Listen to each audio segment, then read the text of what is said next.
Hi Birbsquad, how's it flapping? Welcome to my YouTube channel. My name is victoriaryann, and these two dudes over here is Papa's my Quaker parrot and Yoshi, my yellow side green sheep parakeet, also known as conure. In today's video, we're going to be talking about something that nobody really wants to talk about, and it's mistakes that I've made with my parrots. Ugh. I'm kind of excited to talk about this, but kind of not, because you know there's always going to be that one dweeb in the chat girl that's like, I told you she was a bad parrot mom. I told you she made tons of mistakes. She don't know what she's talking about. She don't deserve them birds, honey. No, that's going to happen, and quite frankly, I don't care. No, we're not all perfect with our parrots. We made mistakes, and if this helps someone out, then cool. I've done my part, yo. So let's just go ahead and flown into this. If you want to be a part of the strongest flock here on YouTube, peck that subscribe button, and let's just flown into this video. Okay, so you're going to be shocked. Like, you're going to be blown away at some of the mistakes that I've made, and some of them that you're going to probably sit there and go, that's a mistake. And it's a lot of things that I wish I've done differently. So the number one thing that I think I should have done differently, just because it involves my parrot's safety, was when I first got Yoshi. Like, okay, I probably did go a little too fast with creating our bond. To be honest, I probably should have taken things slower, but he was also well socialized, so maybe that was fine. But in all actuality, I was just super excited to have a parrot. Like, I mean, I freaking love birds, man. And I probably did go a little too fast with the bond. But the number one thing that I did involving the safety was not having a flight suit, even when his wings were trimmed. I went everywhere with Yoshi. Everywhere. Like, wherever I went, Yoshi was there with me. Probably places that I should not be taking my parrot because, like, rules and stuff, but whatever. And he would just hang out with me on my shoulder. I didn't get a flight suit because, well, duh, he couldn't fly, so I was like, oh, I don't need a flight suit. And I know that's something people don't think about, flight suit. Oh, well, my bird's not flying. I don't need one. Yes, you do. So let's just say, you know, get out of my car, I'm walking in the parking lot, I'm headed to said store. And what if Yoshi, for whatever reason, got spooked and jumped off my shoulder in the parking lot? What could have happened if some car was coming towards me and saw, like, this, what appears to be this beautiful green and yellow fall leaf floating around into the midst of the mid-fall air. And that car could have ran over my bird. I know that may sound a little over-exaggeration or a little bit, well, not realistic, but it could happen. I mean, my bird, me walking around with my bird on my shoulder without a flight suit was putting him in danger. Don't be stupid like me and get your bird a flight suit. You know, I always recommend Avian Fashions because they're a fantastic company. Love them the most. Hey, Avian Fashions, you're the bomb diggity. Number two, kind of a duh, but it's not horrible, but I used to leave food in the cage for my birds all day. I used to freak out, too, because I was like, oh my gosh, you know, what if my bird gets hungry and he needs to eat? Just have a feeding schedule, and two, it's a good bonding experience as well because it gets you more involved when you're actually chopping up stuff for them and they're with you or whatever, eating with you or in the same room with you, whatever, not just dumping a bunch of pellets in their cage and saying adios. Too much free time out of the cage. This is probably the one that took the longest for me to realize that I shouldn't be doing, mainly because there's so many things on the internet that's like, oh my god, don't leave your parrot in its cage for more than 2 minutes because it's birdie jail. That was one of the hardest things for me to overcome because no, your cage is not birdie jail. Your enclosure cage, whatever you want to call it. Some people don't even want to call it cage because it sounds horrific and it sounds like your bird is just going to flop over at any moment because he's in birdie jail. No, it's great. It's awesome that birds get that separation from their cage, but it's also a good time to chill the heck out. You know, when birds have too much free time outside of their cage, the majority of them feel like they can just roam, especially if there's no boundaries or rules, they'll take over your house. You're going to notice more behavioral issues. You're going to have more things torn up in your house. And I know people always say, oh my God, bird-proof your house. If I just open their cage every day, it was like, see you later, man. Do your thing, Free Willy. I'm less involved because then I'm carrying out doing my normal day and then thinking, oh, they're fine, they're playing, they're doing things on their own. I would become less involved that way. There's more behavioral issues, more things of mine torn up, poop everywhere, gross. This one, you're gonna probably be like, what why is this a problem, especially when cages are made like this. But I used to have toys on top of the cage. Having his play area where he is the majority of the day and with that cage was just a bad mixture, and he became more territorial, he became more aggressive. And I noticed that as soon as I removed those toys and actually made a setup in, a separate room, his territorial issues were diminishing a little bit, and constantly working with him on other things got better with him. So yeah, I don't recommend having toys above the cage. But that doesn't apply to every bird. Like everything, there isn't some black and white answer that just applies for every bird, My green cheek, he's fine with toys above the cage. I still think they need that separation. But Popples, it definitely needed to be separated. And he does amazing now, without needing the toys above the cage. This mistake is actually the easiest to make, and that's your hands becoming negative. It's easy for me for my hands to become negative to my birds because I am so busy. And I'm sure you guys can relate too, for those of you that work all day, and then you come home and have stuff you got to do around the house.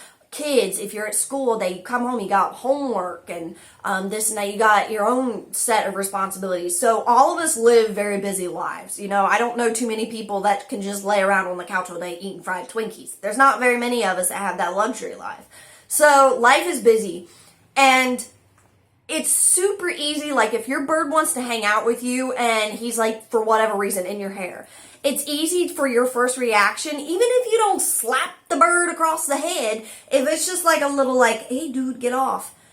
That's negative. That is telling your bird, oh, that hand does not want me there. Anytime that hand comes near me, I need to fly off. And I think part of that is because we're so used to that with our dogs that we just kind of like, hey dude, move along, not spit in their mouth like some idiots. Take them to a place that you do approve of, that you reward them for, that you're establishing like this perch here is good, it equals reward. And that's also teaching them boundaries at the same time. So yeah, avoid using your hand for anything other than positive. Another cage one. Thinking you need the biggest cage of all. You don't need a bird cage designed by Gucci himself, as big as Zelda's castle. No. And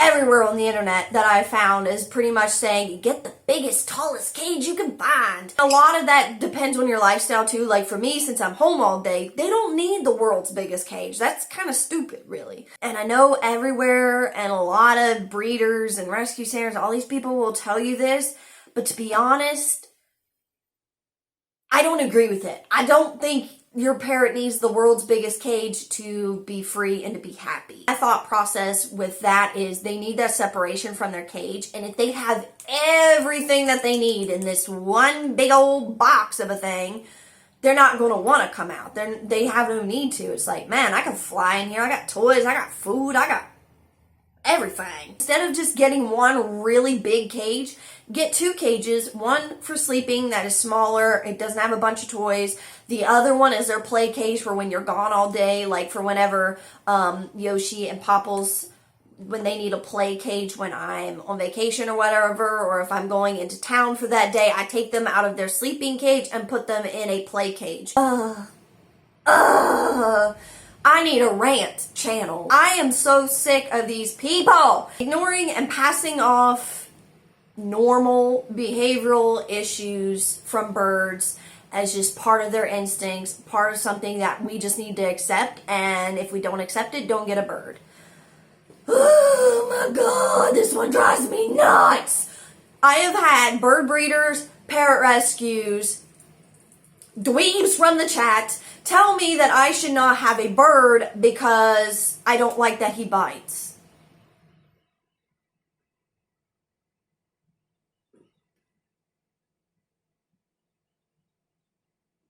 Not only are these people rude and tell you not to get a parrot and that you shouldn't have one, but then follow it up with, get a goldfish. One, like I've said before, don't disrespect fish. They're just as important. They need to be treated with respect and with love, just like any other animal. And they still take work. They still take time. They still take a lot of care. And they still take a lot of, everyone's favorite word, research. Don't diss the goldfish, man. And number two, no. Just no. If Yoshi came over here and started ripping my face off, I'm doing something wrong. I don't know if normal is the right word, but I wouldn't accept it and I wouldn't deem it off as, well, he's just being a bird. If Emery comes over here and punches me in the face, do I just say, no, that's just typical toddler behavior, man, it's cool? No. There's a difference between being nippy because they're young and they use their beak for everything because they're a bird, they don't have hands, between a bird that is breaking your skin, making you bleed, attacking your spouse. That ain't normal, sweetie. No, don't. And I used to think that, a lot of that, I just ignored it and I just accepted it. I have worked with my birds. I found the source of the problem. I fixed myself, and my birds are so much better. There are ways to work on behavioral issues, part of it is understanding your bird species, understanding your bird specifically, his language, what works for him. Look at yourself and see, how your reactions are affecting your bird. And I'm telling you, if you just look at the whole situation and you work to coexist happily together, you won't have these issues. So when people say, oh, this is a typical bird behavior, I have issues I need to work on, so do my birds. It's okay to admit that birds do wrong too. We do wrong, our birds do wrong. It's okay to admit that. We can coexist, learn from each other, grow with each other, and become a better world together. So yeah, I don't believe in that crap, man. If your bird is biting, don't let him bite you. The end. Okay, this last one, probably gonna get me in trouble.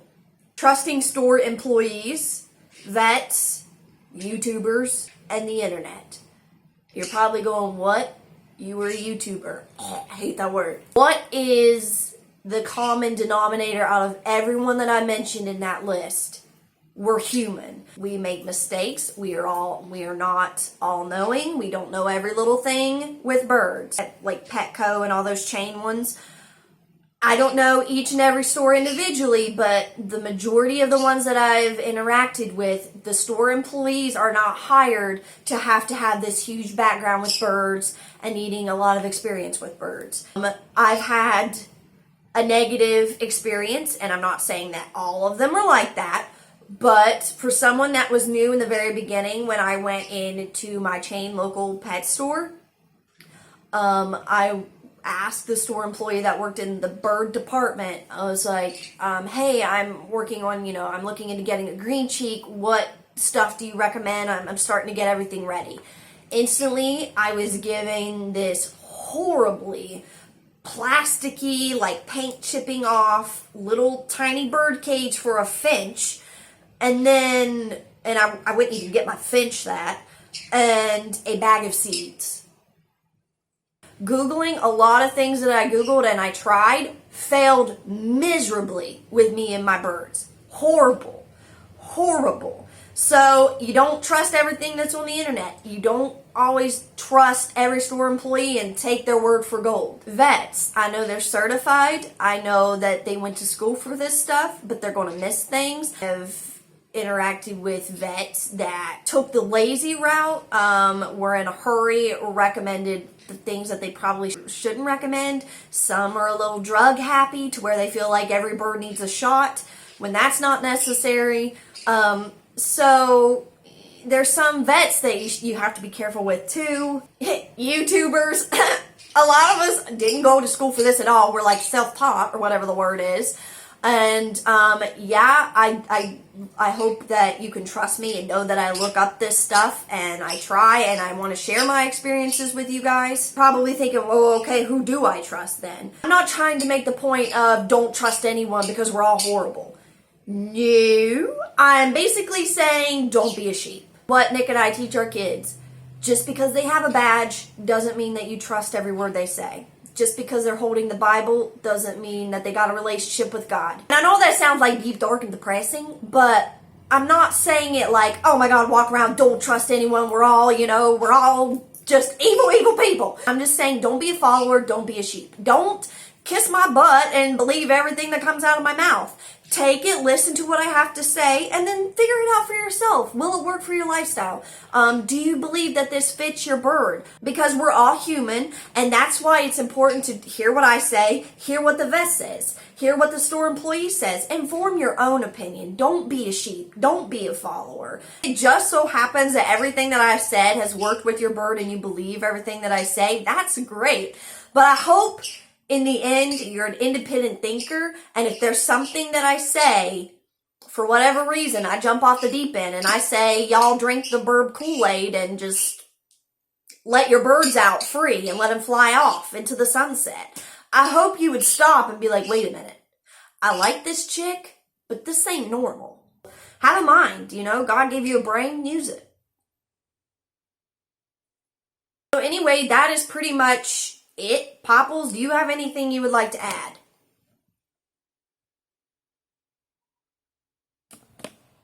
Cool. Thank you guys so much for hanging out with me today. I had a lot of fun making this video, even though, you know, it's stuff that I didn't really want to be like, oh, I made a mistake. But I hope you learned from it, in all honesty. Like, I hope that you take these bits and pieces, even if you already knew them, even if you're a world-class Burb expert. That is awesome.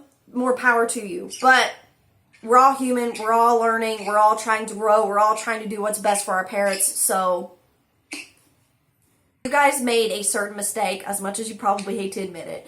Let us all know in the comments so we can learn from one another, because again, we're here for the birds, man. So yeah, that's that. And if you did like this video, flap that like button, peck the subscribe button down below to become a member of the Birbsquad, the strongest flock here on YouTube, if I'm just saying, you know what I mean. Follow me on my socials, both Instagram and Twitter are both at victoriaryann. And if you're a gamer bird, you can follow me on Twitch. I stream every Tuesday, Thursday, and Sunday, 8:30 p.m. Eastern Standard Time. I play games like Dauntless. What do I play?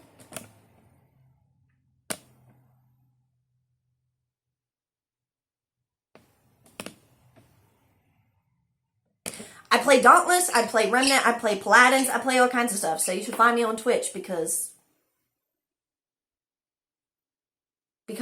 I appreciate every single one of you, and I'm so excited, you guys. I hit over 7,500 subscribers the other day, so I was super pumped. It is so cool that you guys trust me and like me enough, or at least my birds, I'll take either, to hit that subscribe button. You guys are awesome. You make my day. You make me so happy. And I love that I get to do what I do every single day of my life. I am the happiest girl in the world because of you guys. Well, and my family and my birds too. But, you know, I want to give you all credit because I love you so much. Thank you guys, and I will see you all in my next video. Bye, Birbsquad. I love you.